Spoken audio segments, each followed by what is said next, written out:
and delve into our discussions, I want to extend my heartfelt gratitude for two distinguished guests that have joined us today. Please join me in warmly welcoming Moldova's President, Maia Sandu.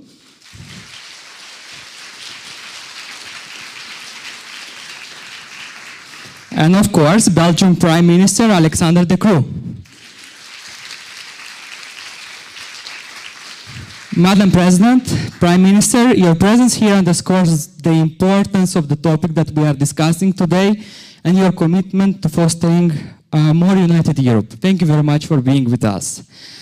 Prime Minister De Croo, a special welcome to you to Moldova, and thank you for finding the time to join this discussion with young people.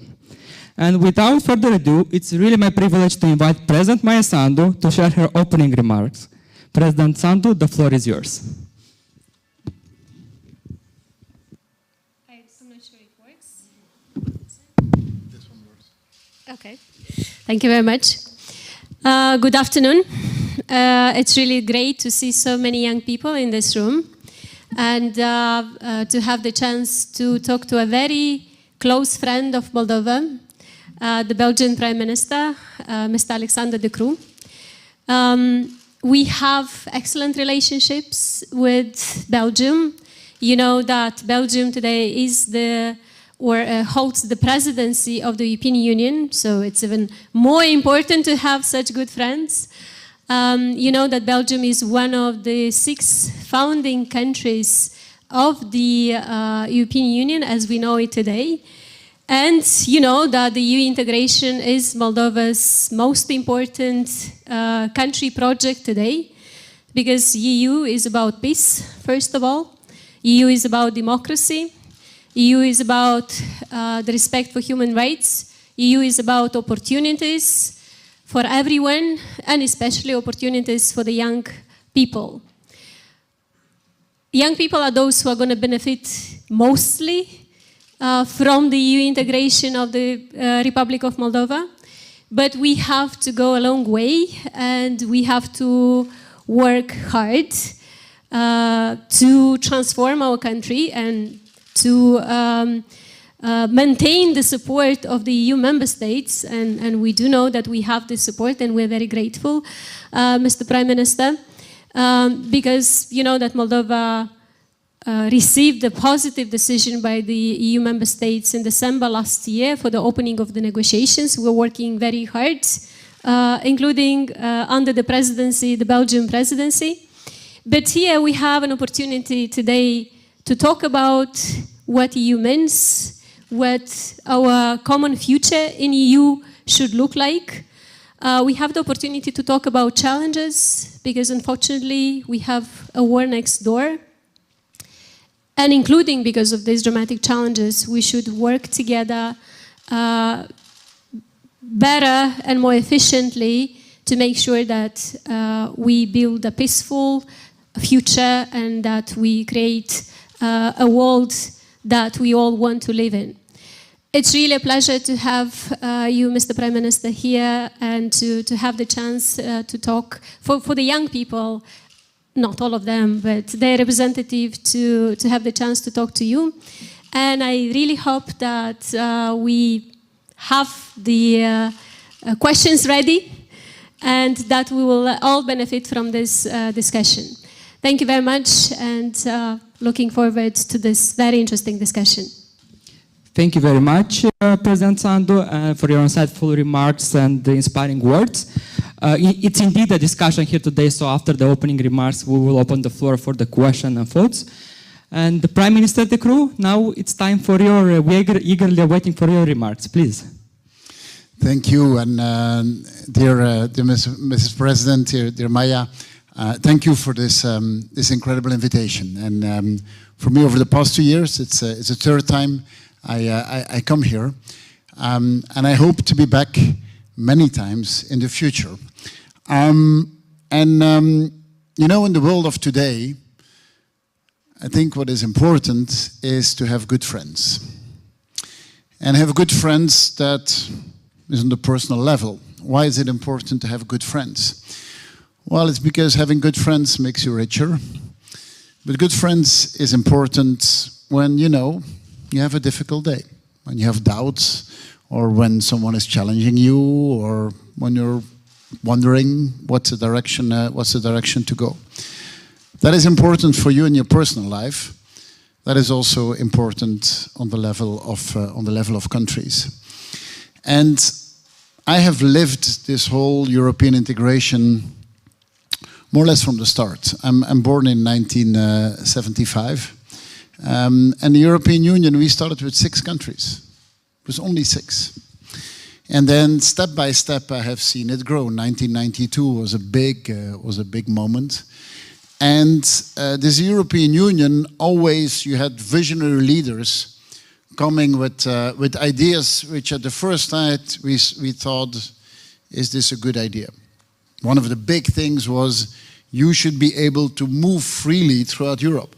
No more internal borders. We were used, every crossing the border was controls and so on. And you know, Belgium is quite a small country, so we move across the borders all the time. And then at some point we said, you know, let's have a common currency. That looked like a crazy, wild idea. Today, we cannot imagine to having to be again with Belgian francs and French francs and Deutsche Mark and so on. And step by step, Europe has been pulled further by people with visionary ideas. And one of the fears that we had as Europeans was, well, you know, this will become what you could call the United States of Europe. One big machine with one common culture, and it will wipe away all our cultural differences, it will wipe away all of our languages and so on. Actually, it's the opposite. It's exactly the opposite. We are now 27 countries. Our cultural differences are more vibrant than ever. Our languages are more vibrant than they have ever been.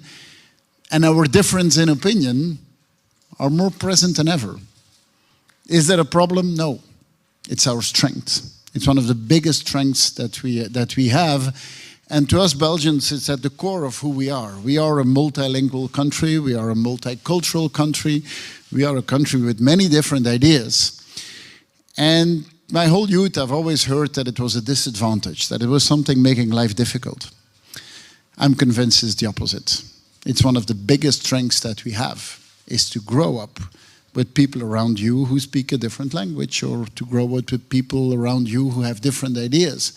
And I think all of you know that. If you have an afternoon or an evening that you spend with people who have exactly the same ideas as you, or you spend an evening with people who have different ideas, what is going to be the most fun evening? The most fun evening is going to be with people who have different ideas. Who are we as Europe is unity and diversity. And we've always said it, but it is there. Now, some people will say, you know, this leads to difficult discussions, and democracy is sometimes slow, and sometimes you will see politicians who have heavy discussions one with another. It's a strength. It's a good thing. It's what makes us stronger, and sometimes you need to respect that. When you have different ideas, well, that becomes part of the decision making, but it leads to better decisions. Your decisions are better if you're challenged by people who have different ideas. And that brings me back to the element of having good friends. Good friends does not mean that we need to agree on everything. But good friend means that at decisive moments, we are there one for another. And, you know, as Europeans, we have big neighbors. And when you are a small country and you have a big neighbor, it's quite intimidating. Except if you are 27 who say, we're standing shoulder to shoulder and we're defending one another, and we are creating a space where people are allowed to have different ideas. We are creating a space where the opposition can be free. And when the opposition can be really angry at us government, but we respect that. A space where the press can have very critical ideas, and it does not always make me happy, but we respect that. A space of prosperity. Look at the economic prosperity that has been created in the past 60 years, 70 years in the European Union. A space where democracy functions, a space of freedom and of personal freedom. And this is what we should aspire to. And this is something we have in common. Europe is 27 countries today. I have two young kids. I have a 15-year-old and a 12-year-old. And so last time they looked at the map and then they said, hey, how is it possible that there are holes in this map? Holes meaning countries are not part of the European Union. They were not talking about Switzerland. I explained them Switzerland is complicated. Let's not talk about that. But they were talking about the Western Balkans and they were talking about this part of the European Union. I have absolutely no doubt that at some point they will look at me and they will say, you know, you made the right choices. It took some time. It was complicated. Father, you did not solve everything. I'm quite sure they will say we didn't solve everything. But will they have said that at decisive moments, we as human beings made the right choices? The choice for respect to one another, the choice for freedom, and the choice for democracy. I am convinced that they will say that we make the right choices. It's up to you to realize that. And I hope that's a discussion we can have. Thank you. Thank you. Thank you very much, Prime Minister De Croo, for such a forward-looking perspective. I especially like your sentence idea about crazy ideas. That I think many people here would not have believed that we would, in 2022, that we will open the negotiation in 2023. So that was a crazy idea, which now, because we really worked hard, turned into a reality. So thank you very much, and it's clear that our shared future is bright. It's bright because we have a promise and a perspective of becoming an EU member state.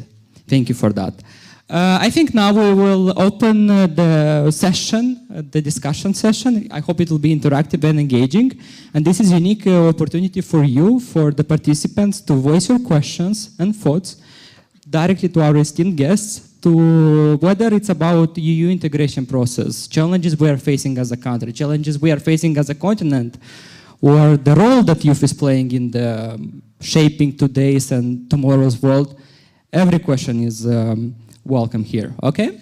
So we'll also have time for 2 questions from the media, because it's a youth-oriented event. It's only 2 questions this time. 1 question from the Belgium side and 1 question from Moldova side. But before we start this session, I would kindly ask you to briefly present yourselves when asking questions, okay? So who is the first one to break the ice? You have 2 standing microphones over here, so please come to the microphones, and I have 1 hand over here. Please come here. If you kind of form a line of 2-3 people, that would be great at each mic. Thank you. Thank you very much. So my name is Dorin Hotineanu. I'm a young European ambassador, student at the State University, and active NGO member. My question is for both panel participants, and it is as follows. So given the fact that Belgium now holds the presidency of EU and considering Moldova's European path aspirations, how does Moldova, both and Belgium, see the implication of Belgium as the presidency of the EU? And what are the Belgium's priorities in facilitating closer cooperation and support for Moldova's European path? And a bonus question, how do you see the youth implication in this path, the European path of the Republic of Moldova, from the both sides, both from Moldova and from EU countries? How do you see the role of youth? Thank you very much. Okay. We do the questions one by one? Let's take one more. If maybe we do 2 and then we combine them. Yeah. One more, yeah, please. There, no? Join the mic. So if you can just make a line of 2-3 people, that would be really great. Who wants to ask questions? Oh, that's great. It's a bit of movement. Yeah. Hey, first of all, my name is Mikhail Kilovari, and I represent Pushkin Lyceum, which is a Russian school. I would like to say that it's an honor for me to be here and to ask my following question. So, it's regarding studies in Moldova. And since I'm in the 12th grade, which is last in our school system, this year I have been applying to different universities. And I have met a certain issue. The study program in Moldova and in Europe is quite different. And I wouldn't say it's like more knowledge or less knowledge, but it's just different. which made it really hard for me to apply for the university and to pass my entrance exams. And the question is, will Moldavian study system improve or change as Moldova enters European Union? And will it be in the foreseeable future only where it will be accepted? Thank you. Thank you. Okay, thank you. Maybe on the first question. So, one of the things we will do, you know, our presidency, this rotating presidency, is 6 months, so it will finish by July 1st. One of the things we will put all our energy to finalize it is to finalize what we call the negotiation framework for this path of becoming part of the European Union, negotiation framework, and for Moldova and for Ukraine. This is something we will be working very hard on.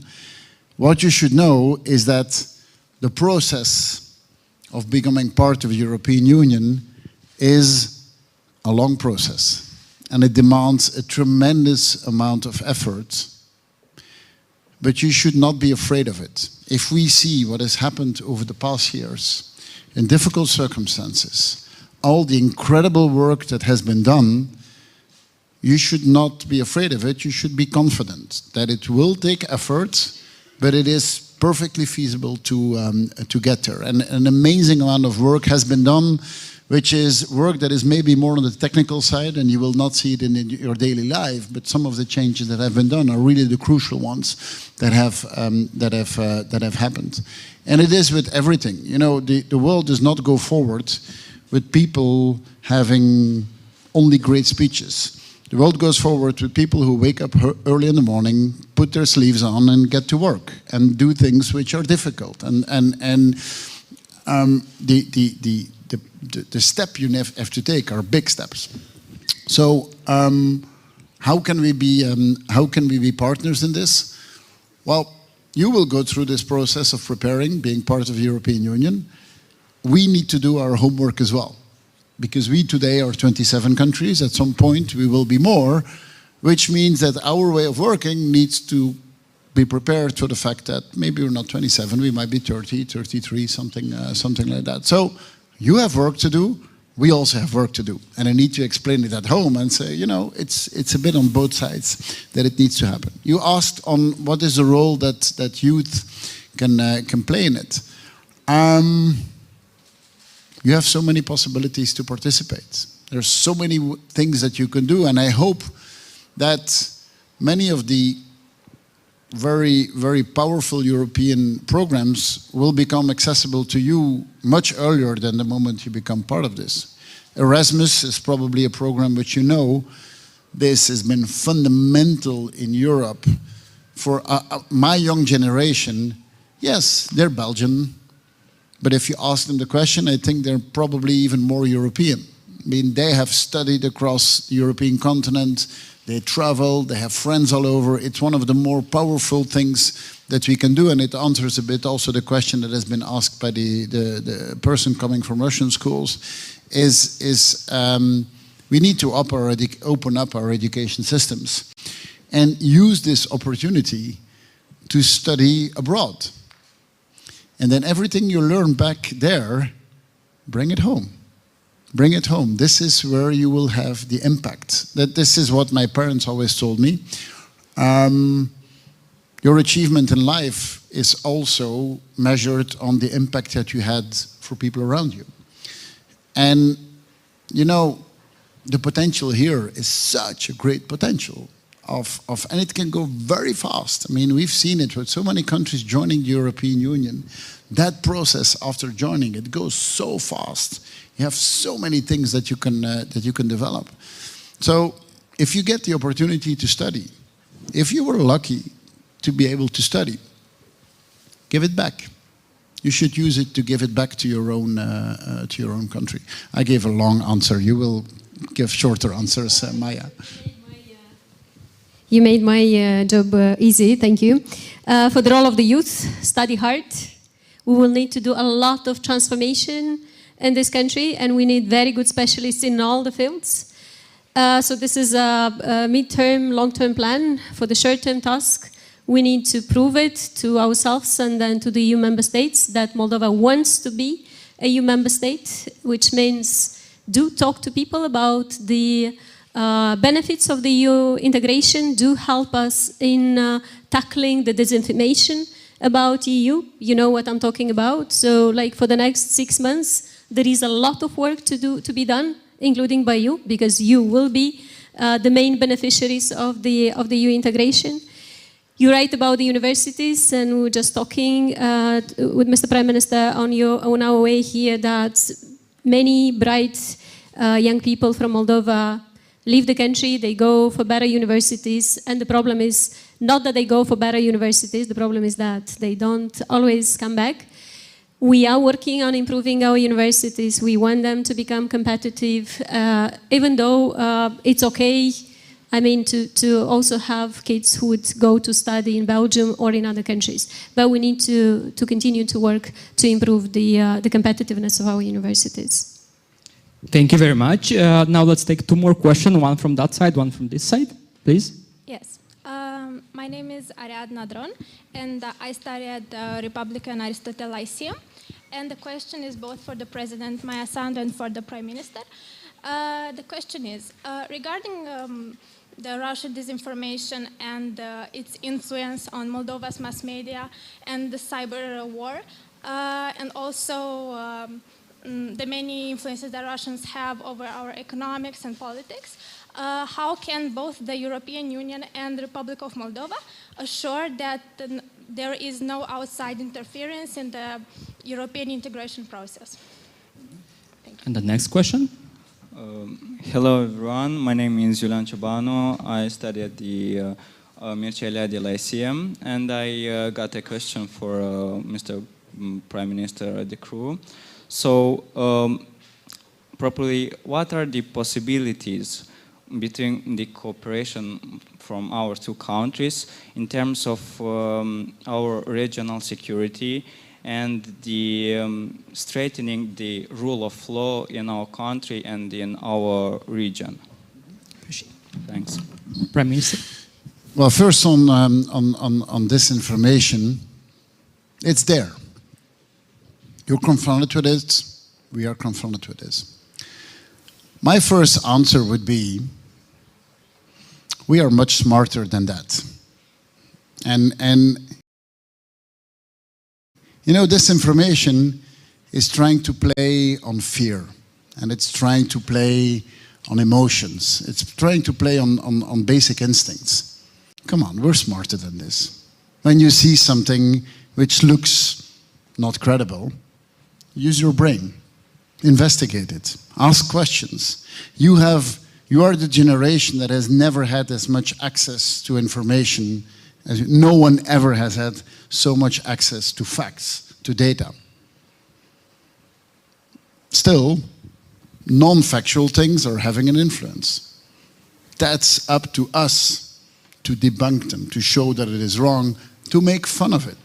You should make fun of this. And I'm not saying this to say that it has no influence, but it is trying to play on primal instincts. And we are smarter than that. We are smarter than, and a lot of the things we see are laughable. Well, that's what we should do with it. That's the first thing.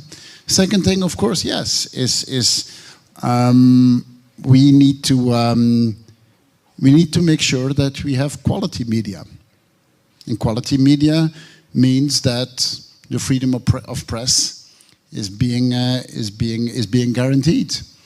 Is that the types of illegal financing of press would be made transparent. I mean, having a strong press is one of the most important things that you can have in a democracy, and it is also your responsibility to play a role in that.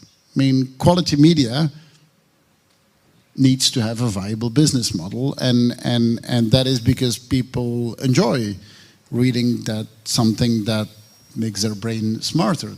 You can vote with your feet, as we say. You're not obliged to only read the stuff that you see on social media. You can also say, you know, buying a newspaper is something that makes me smarter. So Overall, this is what the Russian strategy is one based on fear and based on intimidation. European strategy is another one. European strategy is one which is based on growth, and it's based on respecting one another. That needs more confidence. And that strategy means that we have trust in you.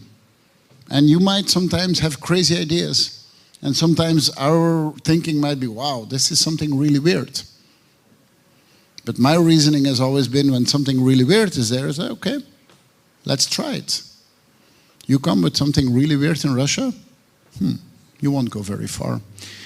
And that, for me, is the basic element, is that I think Western democracies should give confidence to their population and trust their population. And, you know, elections are a moment of uncertainty. It's true. Does your president know if she's going to win the election? No. Do I know if I'm going to win the election? I don't.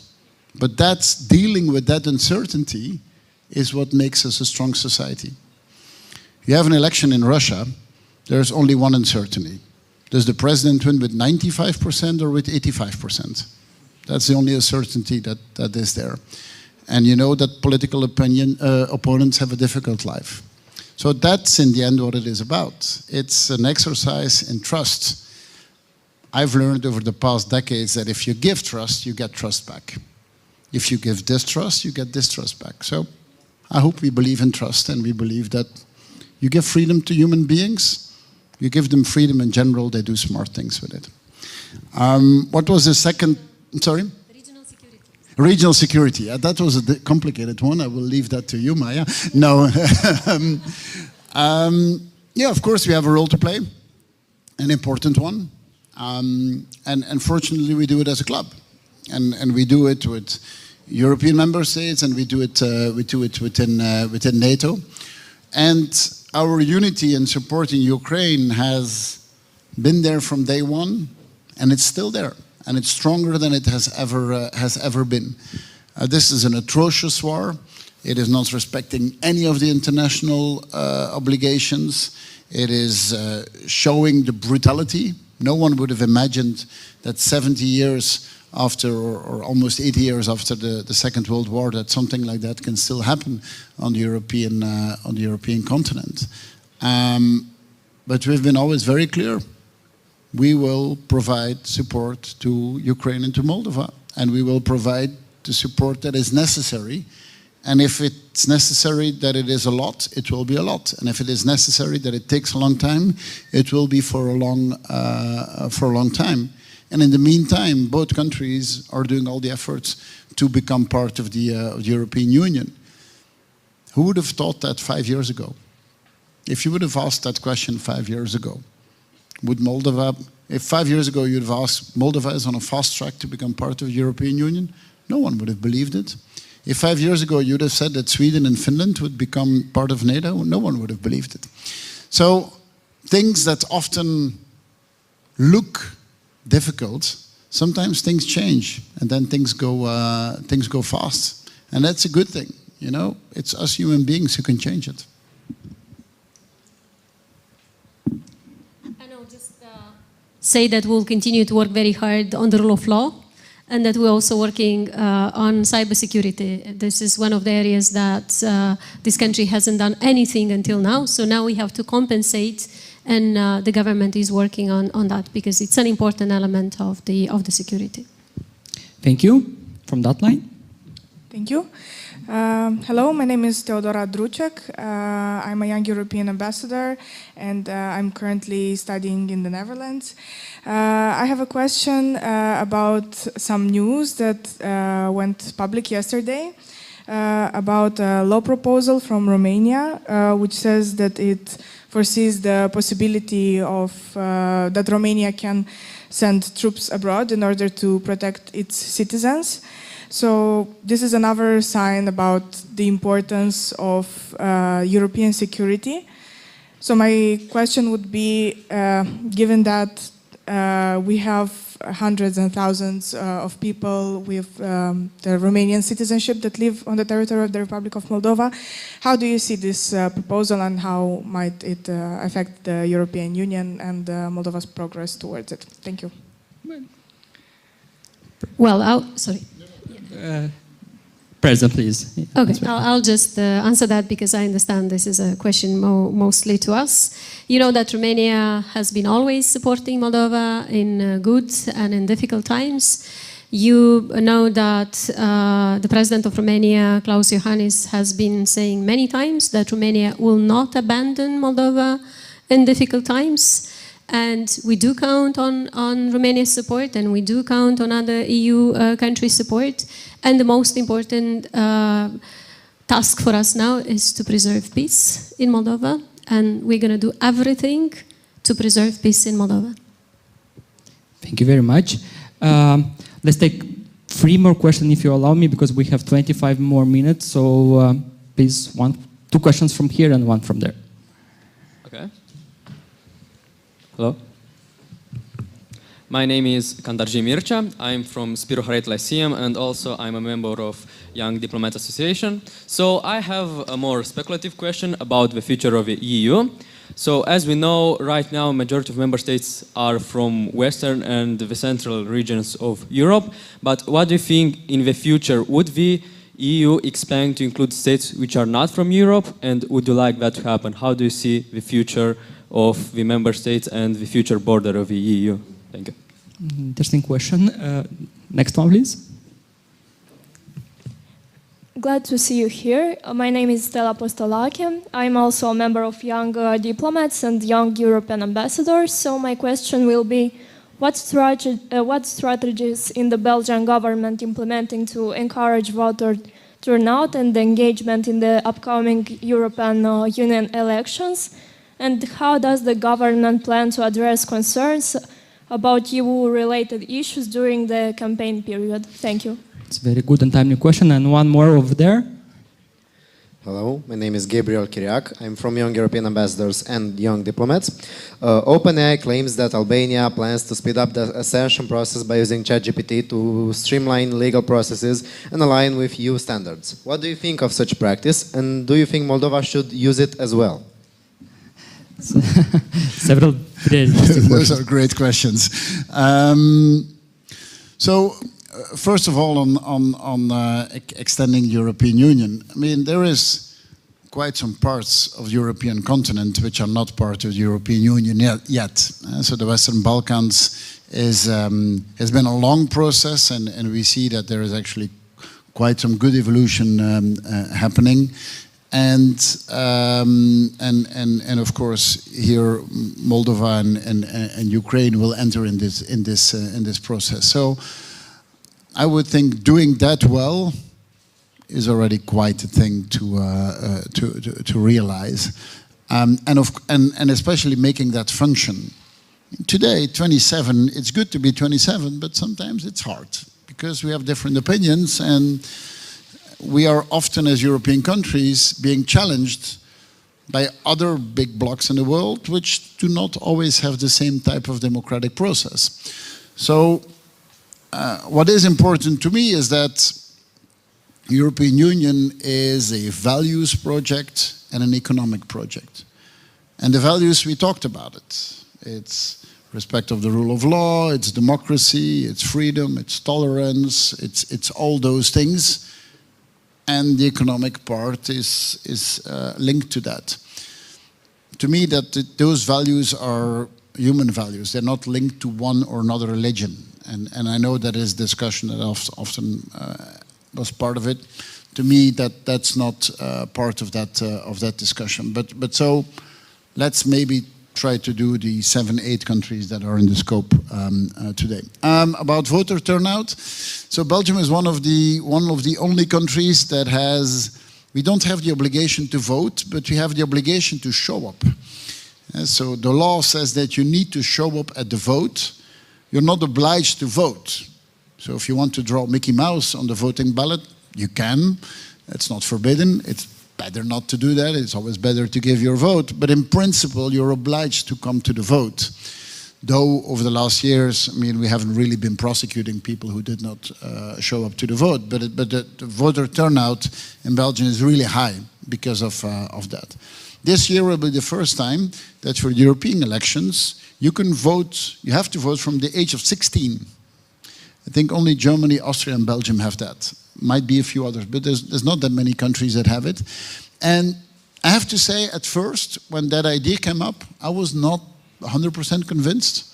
Seeing what is happening now, I think it's a good idea.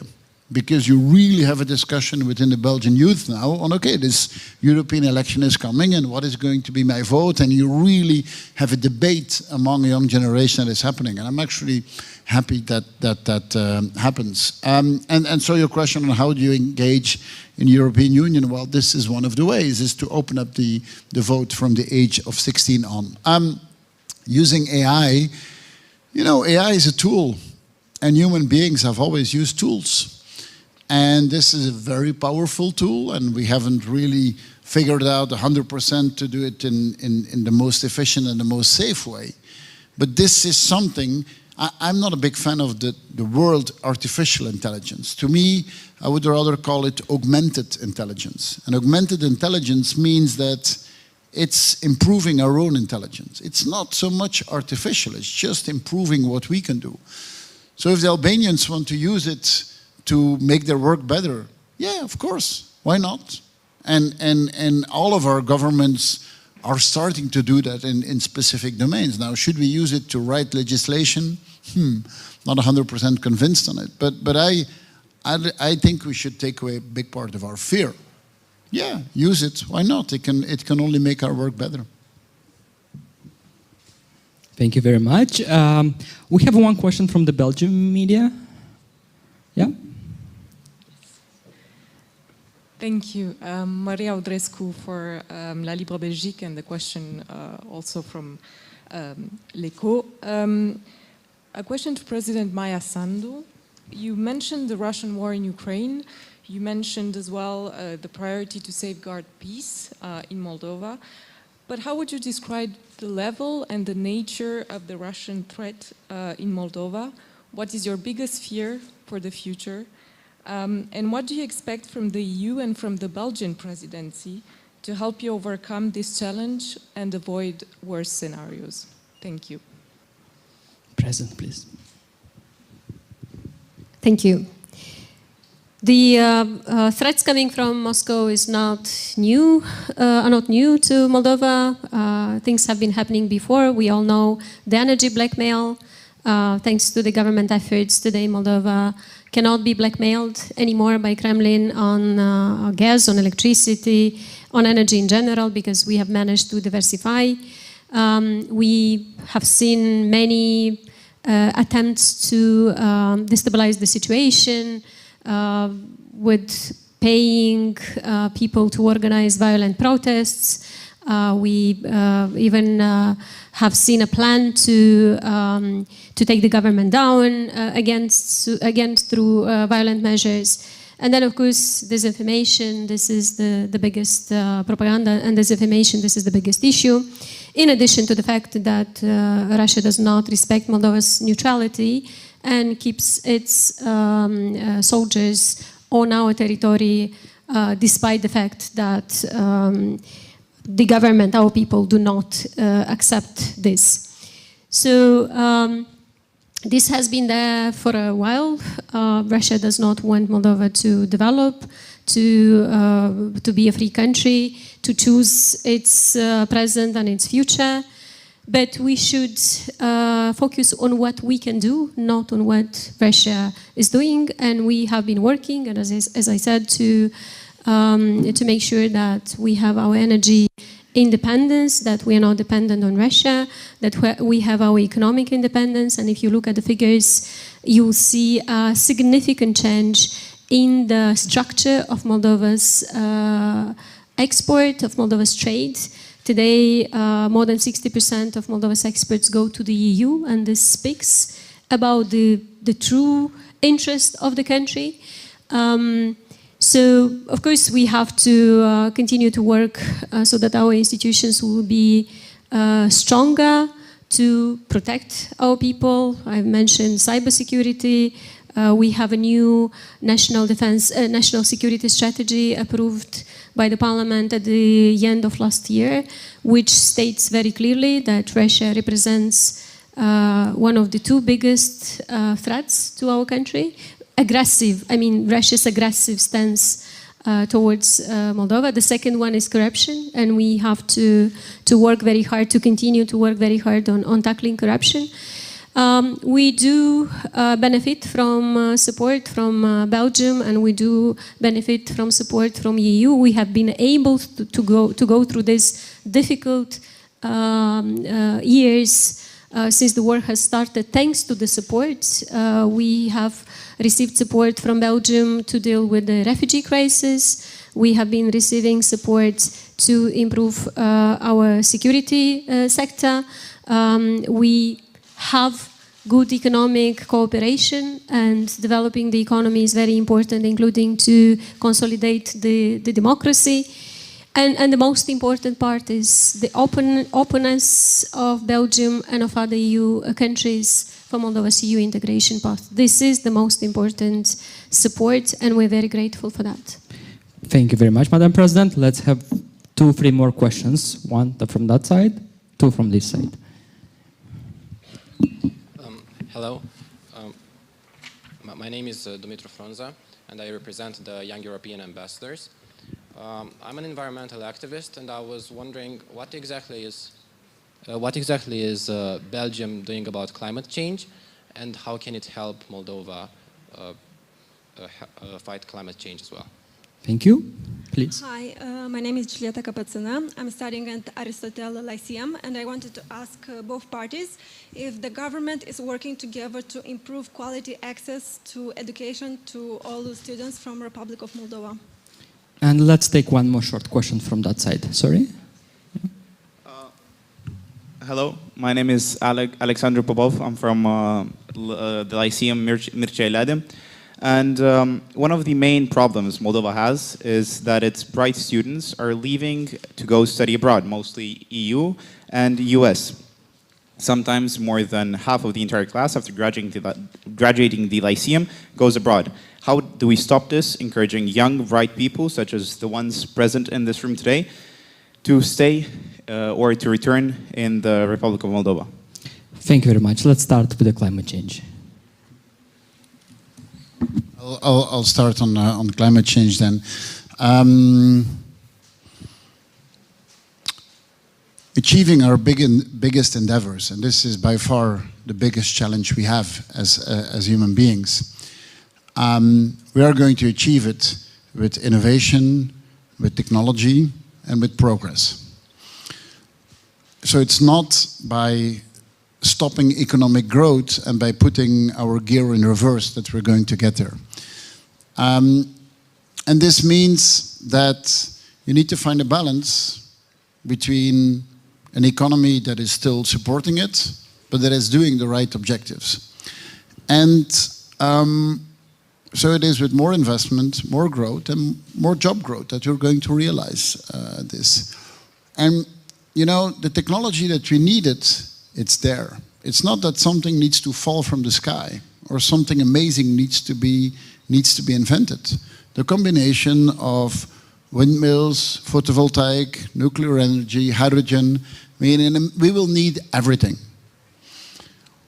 And so we need to pass from the talking to the action. And an amazing amount of things have happened over the last years. We see now that economic growth is decoupled from emissions, and emissions are in Europe are going down, and that's a good thing. So the last thing we need to do is to create an opposition between the economy and climate change. We will need a strong economy to realize it, and so we will need more growth, but better, and that's important. And so it's not what has happened over the past decades.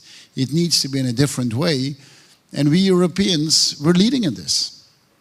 And so let us make it our strength, and let's impose this as our strength and use it as a factor of being strong in the world. So I'm rather optimistic on this, not optimistic in the sense of let's lean back and it will happen, but rather of it's on the table, let's get to work and let's make it happen.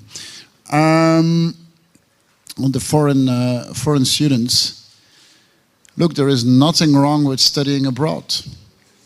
I've done it as well. I've studied a few years in the United States. I was lucky I could do it. But come back.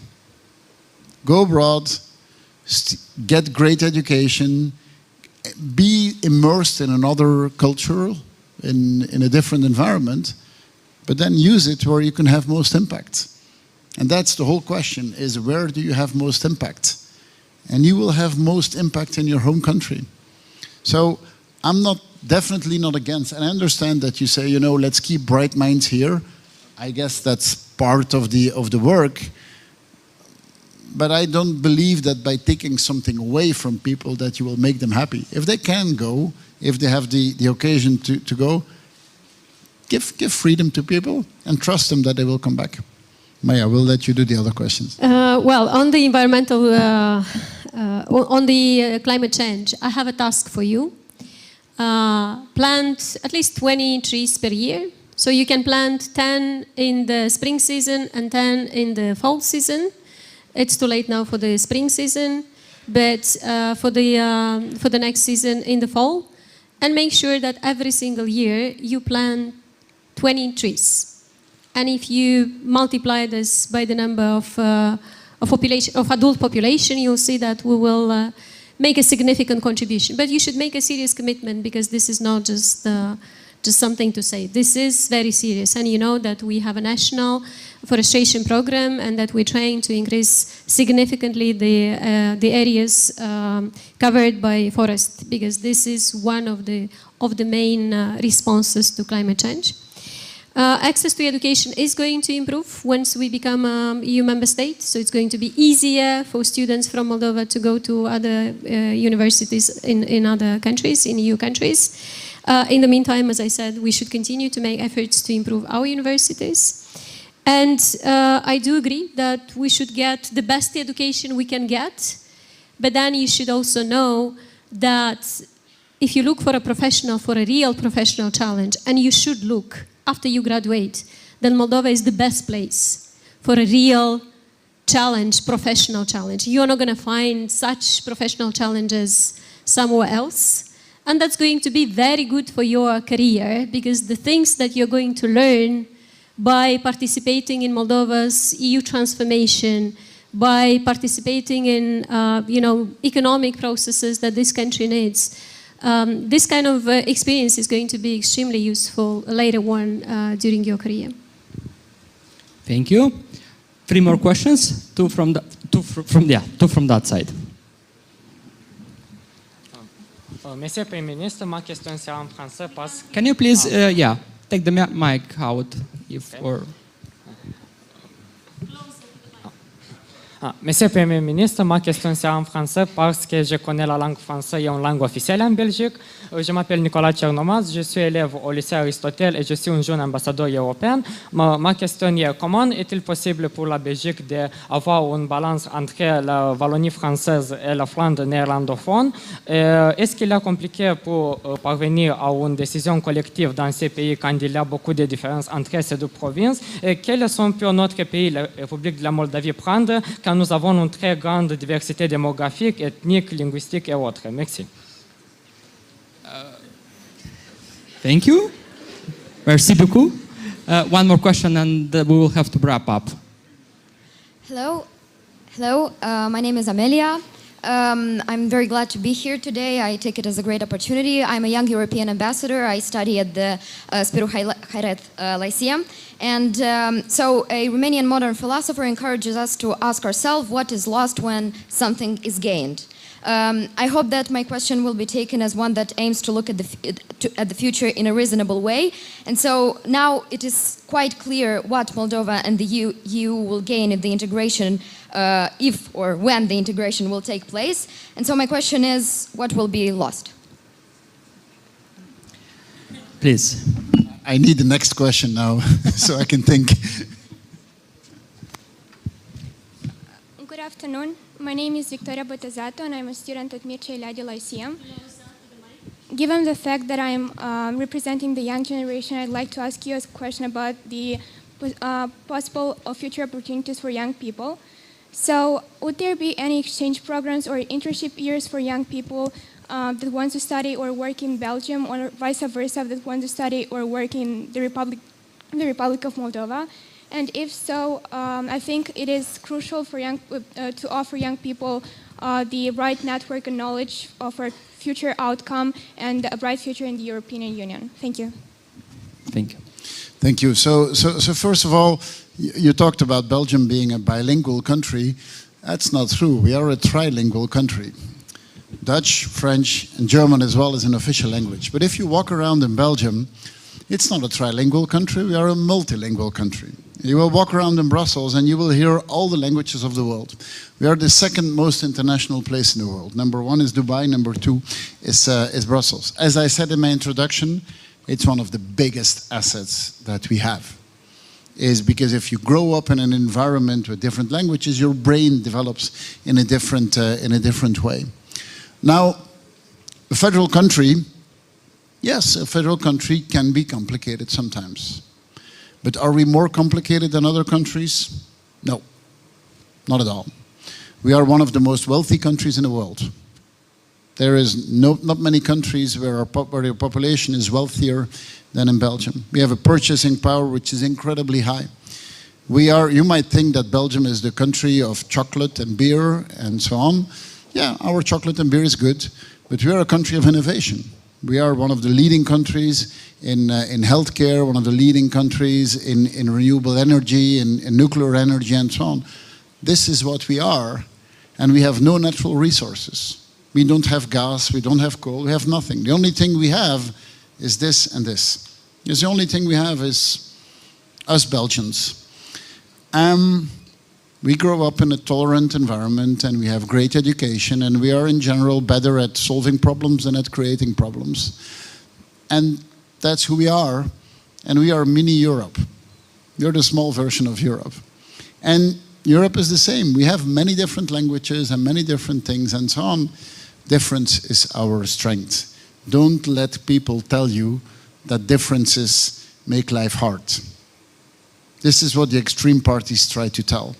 They try to tell you that things are simpler if everyone has the same idea.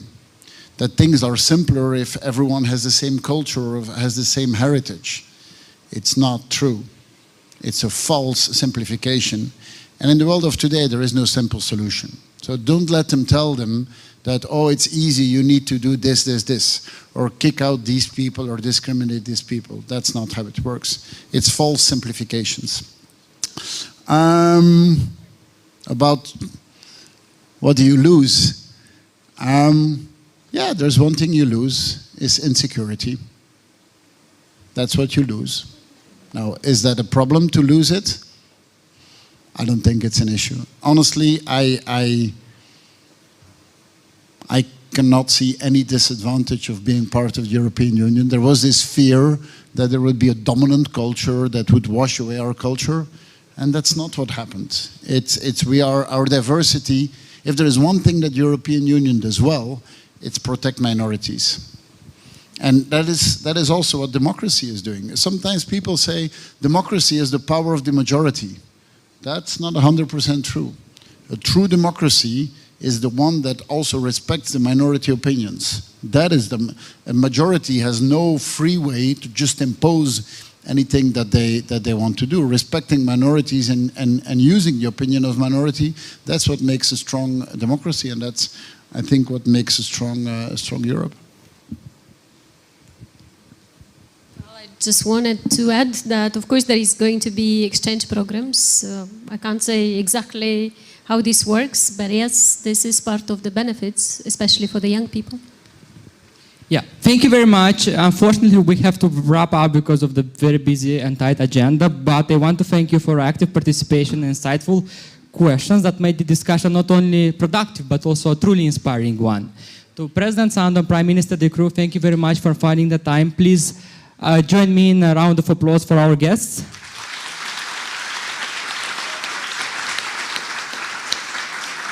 Thank you everyone for being here with us today, and let us continue to work together, support each other, and move confidently towards a shared future in the European Union. Thank you very much.